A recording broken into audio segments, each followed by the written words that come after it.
నీ కోరికను సిద్ధింపచేసి నీ ఆలోచన యావత్తును సఫలపరచునుగాక.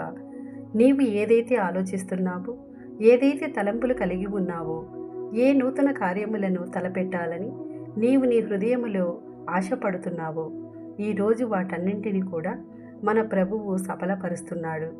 నీవు భయపడవలదు, దిగులు పడవలదు. ఆయన సన్నిధిలో మోకరించి, ప్రభువా, ఇది మీ చిత్తమైతే మా పట్ల ఈ గొప్ప కార్యములను నడిపించండి అనగా ఉద్యోగము, కష్టాలు, వ్యాధులు, బాధలు కావచ్చు, ఆర్థిక సమస్యలు, చదువులు, వ్యాపారాలు, వివాహ సమస్యలు కావచ్చు. ఇలా మన ప్రతి సమస్యను ఆయన ముందు ఉంచి ప్రార్థనలో అడిగితే మీరు ఊహించిన దానికన్నా, మీరు అడిగిన వాటికన్నా అత్యధిక మేలులను, ఆశీర్వాదములను మనకు ఆయన దయచేస్తాడు.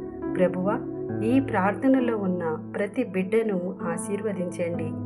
మీ యొక్క అత్యధిక ఆశీర్వాదములను మాకివ్వండి.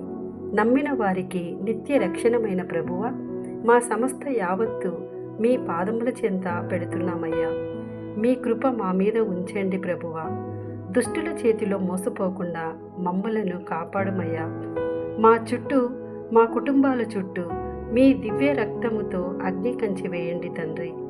ఈరోజు ప్రయాణం చేస్తున్న వారికి మీ భద్రతను ఇవ్వండి ప్రభువా.